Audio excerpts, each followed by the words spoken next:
Good morning, San Bernardino. I wanted to come out today because we are still in the midst of this homelessness crisis. A lot has gone on, and this was a big conversation during the meeting last week. And as you guys can see, the parks still have not been cleaned up.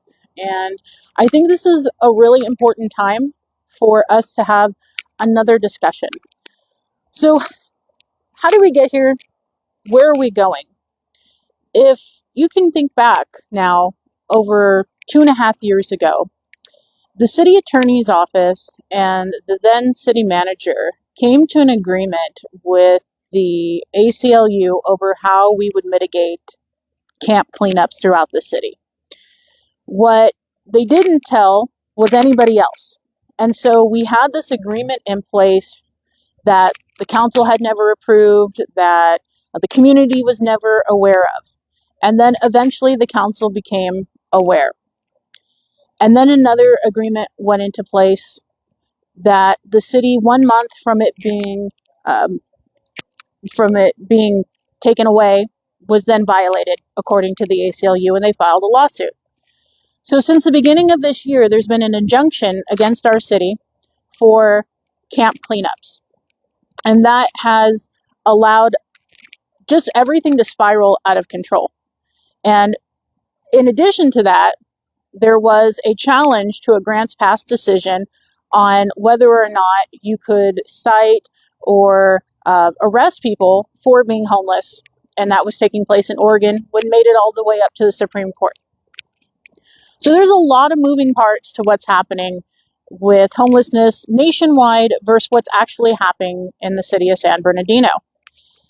And what I want to address is what's happening here specifically, and the continued either giving out of misinformation or the complete lack of updates. Because what people are frustrated about today is that we were told in August that parks would be cleaning up in the beginning of September. But that didn't happen. What actually happened was that on August 23rd, the city and the ACLU got a motion to toll the whole agreement, that they would go back and forth and discuss things, and everything would be on hold until September 20th. Now, how did I find this out? I just went to the court documents, to the Central District Court, and this is where this information is. Why the city didn't feel like they needed to update us, I don't know. But that's extremely frustrating because all of us were waiting for this to transpire. Now, if you'll also remember, those of you in the 7th Ward who have been perpetually disturbed when you were given false information on August 8th, that the city could just go in and start imposing hours between open and close. That was never, ever the issue. We have our injunction because of proclaimed ADA violations. It wasn't about the parks being regulated per code, so that didn't apply to us. If we were to go into our parks right now, it would be so that we could clean them out. That has always been our restriction. That's why when my opponent lies to you, gives you false hope, and then you get more frustrated, we end up here because you guys need to be given full and factual information. The Supreme Court ruling didn't affect us because, again, it wasn't about just mitigating public spaces. Ours was specifically about ADA. When the governor issued his orders to start cleaning up, to start moving people and addressing homelessness, again, it didn't apply to us because our injunction was held because of ADA and cleanup accommodations. All of these things affect us differently than other cities. Now remember, they have the capability. Redlands, Rialto, Fontana, Colton, Bloomington, Riverside, everybody else is able to maneuver in a way we're not, which for me is a huge problem because that makes us a hub for homelessness. That makes, for people who don't want to get housing, for people who don't want somewhere to go, this is their safe haven. And we have to move expeditiously. But I don't see that on behalf of the city. I don't see our city moving where we should. Now, we heard in the last meeting, as Councilwoman Kimberly Calvin made very clear and apparent, The city has done nothing to incorporate any type of additional bedding. There's a great cheer amongst themselves that there are 458 available beds, but that's not actually accurate. There are 458 beds available to anybody that's homeless through a multitude of organizations, of which the city of San Bernardino has the same access to. So just telling the residents that 458 people could be off the streets tomorrow is completely false. 2.5 years ago, actually almost 3 years ago, we had called for a state of emergency on homelessness. They had to reaffirm that in the last meeting. You know why? Because we've done absolutely nothing but take federal, state, and local funds and not build anything with them. The city of San Bernardino has not put a single bed into place. So when we call for these park cleanups, which everybody is, right? Everybody's saying, get the homeless out of the parks. You have to ask yourself, where are these people going to go? Because right now, the answer is to the sidewalk, to the alleys, to the flood channels, to the hills, to everywhere else because the beds are not there. As the next council person of the 7th Ward, this is what I'm going to be speaking to. As a resident of the city of San Bernardino, this is what I have continually been bringing up. We're not a city of action. We're not a city on the move. We're a city that's sitting here on our hands. And can we sue the city for allowing the city to be more dangerous? The residents should absolutely be coming to every meeting. The residents can absolutely stand up and bring whatever they want against the city for these violations, for creating an unsafe and unhealthy space. I mean, talk about a health crisis. But you have to know the facts and you have to know the truth. And people have to be willing to talk about this. Now, in all of this crisis, in all of this political mess that's going on, there really are people out here that truly need help. We, as a school district, have 5,000 children in our district. So let's not just talk about homeless being dumped here. Let's talk about the people who truly here that need the services. You have 5,000 children in our school district of roughly 47,000 who are facing homeless situations. You have homeless veterans here. You have the mentally ill and the drug addicted. You have children who have aged out of the system or who are runaways. You have the seniors who have been priced out. You have families who have been priced out. All of that conversation, that doesn't go anywhere. Because what we look at is we look at deterioration. We look at just how ugly and how torn our city has become in all of this. And we neglect truly those who need the services. So we have to make sure we're having both conversations. That's why I'm making sure that I'm fighting for us to have a space at Patton State Hospital for those, because you're not just going to put beds at a shelter and someone who's drug addicted or mentally ill is going to be able to be successful or even stay in an environment like that. Your kids have to be separated from grown adults in unsupervised situations. The seniors, they have to have a specific place so that they can have treatments, wraparound services. Veterans, my God, how are we allowing our veterans? We have no additional support services. The county's doing what they do. The veterans are support out of Loma Linda, but our city, we don't focus on that. We don't have a relationship with the school district where we're doing anything. As I told the superintendent and the school board members who came to the last meeting, where are we addressing these issues? Where are we talking about the families that live here? Because we all are one.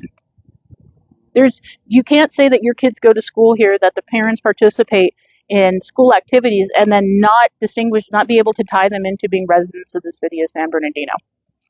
This problem is out of control. But again, as Councilwoman Kimberly Calvin said, what are we doing to address it? We reaffirmed, and this is what really has made me want to come and overhaul this discussion, is I did the math at the last meeting where the city wanted to talk about this $3 million coming from the county of San Bernardino, which I thought was in addition to money they had already given, to the $30 million that we were going to be investing into this navigation center that isn't coming, by the way, for 2 years. But it wasn't. This was money being recounted that was already given to us. That is so, to me, unethical That is so ridiculous to make it look like we are receiving more than we are and doing nothing with it. We have to make sure, San Bernardino, that we are on top of the funding. We have to make sure that we are on top of the movement in every single way, because there's too much misinformation. There's too much misdirection, and I believe it's on purpose. I don't believe that there's the political will, with the exception of Councilwoman Kimberly Calvin, to actually get anything done. Otherwise, they would have reallocated funds. Didn't have to be the $3 million, which was specifically designated for the Navigation Center. There's $60 million available. No one's moving the funds to build housing now. No one's moving the funds to build beds now. Nobody is moving the funds to address homelessness today. They are hiding behind this injunction, which has been in place for coming up 10 months, and not one bed has the city of San Bernardino put in for anybody to stay. Plans. You want to talk about cleaning up the city, you have to be able to have the mechanism to do that. You want to talk about addressing homelessness, you'll take everybody's money. What happens when people start asking for their money back? What happens when, and this is why they had to reaffirm, this is why they had to reshift and keep dancing, as people, as council members to say, dance around the issues and dance around the problems in our city. This is going to breed right into our neighborhoods, even more so. And Perris Hill is our issue here on the north end. If you go next to the Reuben compost, oh my God. If you're down by Meadowbrook, oh my God. Wildwood, everywhere is just as deplorable and bad and equally unaddressed. We have to do better, and we have to do more, because right now we're at a stalemate in addressing homelessness. And this isn't a policing issue, because the police, their hands are tied. What we did is we made the police go in and do things that they shouldn't have been doing in the first place. But that's what we've always done, right? Put everything on the shoulders of public safety, and when it fails, well, hey. So I want you guys to hear this update. Please make sure you're doing your fact checking, because you were lied to when you were told that this was just a closing and opening the parks and you could get everybody out. You were lied to when we were told that this was going to happen September 1st. You were lied to when the city said that they have enough sufficient bedding in place, because they don't. And you're being lied to that this is at all the priority of which it pretends to be. We can't live in a city of lies. You have to address things head on. And telling the public the truth is not a bad thing, which is why I'm here. Because I know you're frustrated. You reach out, and we can truly have real plans in place. It just takes the political will and the leadership to do it. And so I thank you guys for your time this morning. If you would, just please share this. Let everybody know, what's happening. They're supposed to be back in court if they don't come to a decision by next Friday.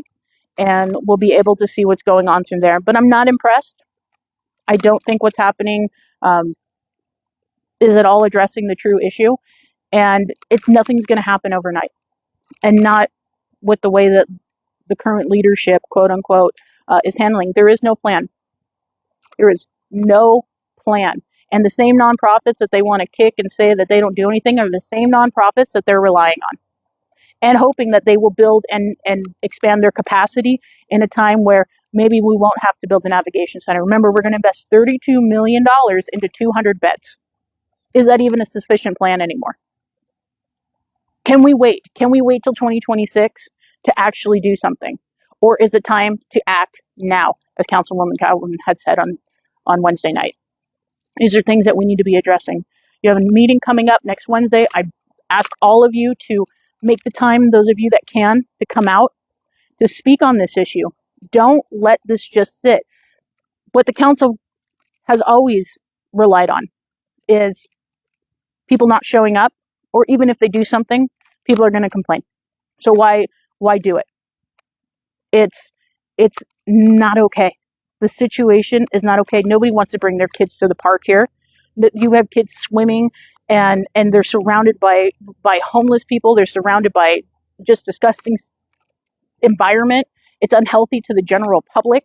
You have the bathrooms are closed. You have people defecating in the parks. You have people running around naked. You have all kinds of illegal activity taking place. And when that's reported, the police can handle it. But if it's not, this is what we have. Unacceptable. Unacceptable coming 10 months into what should have been addressed. Had the beds been in place prior to this, we wouldn't be in this situation to begin with. Had the city been addressing our number one concern, which is all I've heard people talk about for 5 years, we wouldn't be in this situation. But yet here we are. It's going to take strong leadership, but it's more importantly going to take the community to be the drivers of the conversation, because it's not being had. It's not sufficient. And it's time. We can't wait. So thank you guys.